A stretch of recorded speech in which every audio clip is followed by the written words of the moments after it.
Kemudian hipokalemi. Kapan disebut hipokalemi? Ketika kadar kaliumnya kurang dari 3,5 mg per liter darah. Gejala kliniknya kurang lebih sama teman-teman, lemah, kram, paralitis, gambaran EKG-nya biasanya berubah, hipertensi, gangguan konsentrasi urin, sekresi insulin, renin dan aldosteronnya terganggu. Kemudian tata laksananya tetap sama teman-teman, kita sebagai perawat tetap kolaborasi dengan dokter untuk pemberian terapi sama dialisisnya. Kemudian hipernatremi atau natrium yang lebih dari 155 mg per liter darah. Ini juga sering kita jumpai teman-teman pada pasien dialisis. Tanda dan gejalanya biasanya dihubungkan dengan status hiperosmolar sama perubahan mental, biasanya gelisah, pasiennya juga ada gelisah. Terus tata laksananya kurang lebih teman-teman ya, tetap kolaborasi dengan dokter. Terus hiponatremi. Kapan dibilang hiponatremi? Ketika natriumnya itu kurang dari 135 mg per liter darah. Nah, tanda gejalanya sendiri teman-teman, natrium yang kurang dari 125 sampai 130 mg itu biasanya tanda gejalanya itu hanya mual, muntah. Kemudian yang kurang dari 125 ke bawah itu biasanya dibarengi sakit kepala, kejang-kejang, terus penurunan kesadaran, koma, bahkan ini juga bisa menyebabkan kematian. Jadi perlu untuk di aware ini teman-teman, buat kita para perawat. Tata laksananya tetap ya sama, kolaborasi teman-teman. Terus cairan, keseimbangan cairan dan elektrolit teman-teman, juga kita tidak lepas membahas asam, karena mengatur asam dalam tubuh. Nah, biasanya pada pasien-pasien dialisis kita sering menjumpai asidosis metabolik, yaitu ketika peningkatan produksi asam, kehilangan bikarbonat, sama retensi asam.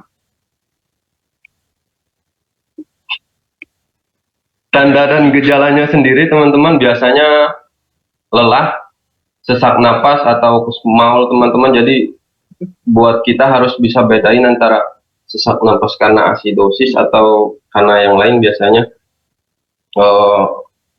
sesaknya kayak gimana, terus dibarengi nyeri perut, mual muntah, sama kadar HCO3-nya kurang dari 10 atau pH-nya kurang dari 7,1. Tata laksananya tetap teman-teman, sebagai tenaga perawat kita harus kolaborasi ya. Terus edema paru, ini juga sering kita jumpai teman-teman pada pasien-pasien dialisis. Biasanya penyebab utama dari edema paru ini, si pasiennya itu tidak disiplin teman-teman, jadi minum berlebih atau apa, jadi sehingga menyebabkan dia overload. Pencegahannya sendiri sebagai perawat, kita tentu harus terus mengedukasi pasiennya untuk batasi asupan cairan. Berapa sih cairan yang harus masuk, berapa sih berat badan yang layak buat dia naik gitu. Kalau dari teorinya kan berat badan boleh naik tidak lebih dari 5% dari berat badan kering. Artinya itu pasiennya juga harus tahu, sehingga ketika dia datang untuk dialisis lagi, kita bisa memantau kenaikan berat badannya. Tetap sebagai perawat kita juga mengedukasi pasien. Kemudian pengobatannya dialisis, tapi kan dialisis tetap harus kolaborasi ya teman-teman. Mungkin demikian untuk pemaparan keseimbangan cairan dan elektrolit dari Dr. Joko yang saya ingat. Kemudian kita masuk ke peritoneal dialisis Dr. Mirna. Teman-teman, kemarin kita sudah bahas peritoneal dialisis. Peritoneal dialisis adalah proses dialisis yang menggunakan membran peritoneum sebagai membran semi-permeable yang sama dengan membran pada glomerus. Nah, ketika kita berbicara tentang dialisis, teman-teman, pilihannya itu cuma hemodialisis atau peritoneal dialisis, teman-teman. Di peritoneal dialisis sendiri ada CAPD, ada APD sama IPD. Tapi nanti kita bicaranya tentang CAPD, APD dan IPD-nya mungkin nanti dokter kita atau yang lain bisa menjelaskan, teman-teman ya. Yang kemarin kita bahas cuma CAPD. Ini anatomi peritoneum, teman-teman. Mungkin dari teman-teman ada yang tahu kenapa sih harus peritoneum gitu, teman-teman? Ada yang bisa bantu saya mungkin? Nanti kalau bisa dikasih beng-beng. Nggak tahu dokter. Karena banyak pembuluh darahnya yang kecil di situ. Ada, Lanjut dokter. bagus sekali. Siapa ini? Aulia ya? Nanti dikasih beng-beng Aulia. Ya teman-teman, kenapa di peritoneum? Karena di peritoneum itu kaya akan pembuluh darah kapiler yang diasumsikan itu sama dengan kayak pembuluh darah yang ada di ginjal yang di glomerulus, teman-teman. Kemudian di anatomi ini kita bisa lihat ada parietal peritoneum sama visceral peritoneum. Gambarnya agak kurang jelas ya, teman-teman. Parietal peritoneum sendiri adalah bagian yang melapisi dinding depan perut. Kemudian yang visceral itu bagian yang melapisi organ-organ dalamnya. Nah ini parietal ini sendiri, teman-teman, cakupannya lebih luas ketimbang parietal. Tapi yang lebih berperan penting dalam proses peritoneal dialisisnya itu adalah parietal ini sendiri, teman-teman.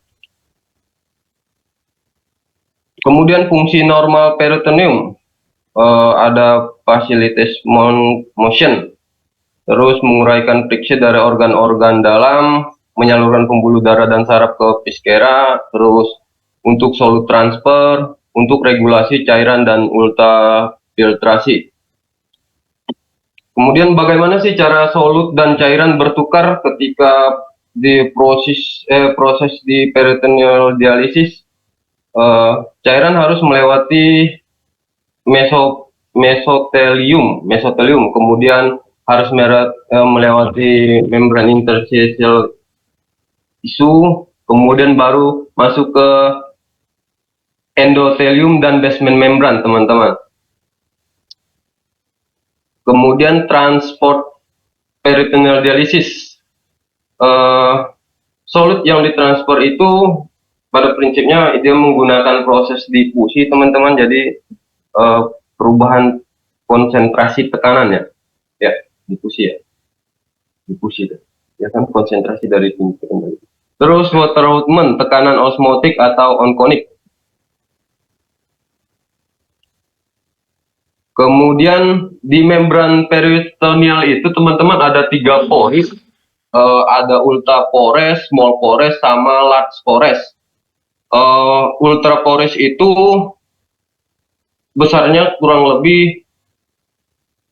dari 0,8 nm. Itu hanya bisa dilewatin air, teman-teman. Terus kemudian dia masuk ke small pores, itu yang bisa dilewatin sama urea, kreatinin, natrium, kalium. Jadi yang bisa dilewatin dari small pores ini hanya bagian-bagian molekul itu. Kemudian ada large pores, itu besarnya 20 sampai 40 nm. Nah, ini ya, bisa dilewatin protein. Jadi ingat, teman-teman, bahwa pasien dengan peritoneal dialisis sama hemodialisis itu perbedaannya, kalau pasien hemodialisis kan biasanya dibatasin buat asupan proteinnya. Sedangkan pada pasien PD, proteinnya itu harus lebih banyak. Jadi berapa kemarin ya? Lupa saya. Berapa per hari gitu. Itu bisa dibaca lagi, teman-teman. Saya lupa juga. Kemudian hal yang perlu diperhatikan pada CAPD, sebenarnya masih banyak itu pemaparan, cuma ini, teman-teman, yang perlu diperhatikan pada saat kita memulai CAPD, yaitu kalau yang saya simpulkan, pasien, lingkungan, dan tenaga medisnya sendiri, ketiga unsur ini. Si pasiennya untuk memulai CAPD itu teman-teman harus pasien yang benar-benar disiplin, karena kan prinsip bersih ya, kemudian steril ya, steril. Jadi yang benar konsisten pasiennya. Kemudian lingkungannya misalnya lingkungan yang kayak gimana, tentu kan ketika mau ganti cairan ataupun itu si peritonealnya itu tentu harus bersih, bercuci tangan, pakai masker. Nah, ini benar-benar harus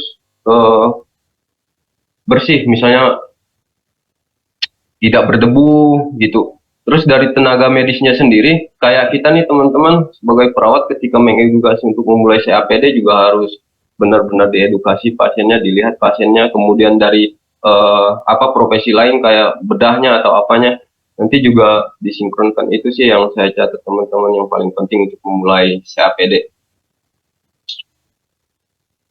Oke, untuk CAPD mungkin cukup demikian teman-teman. Kemudian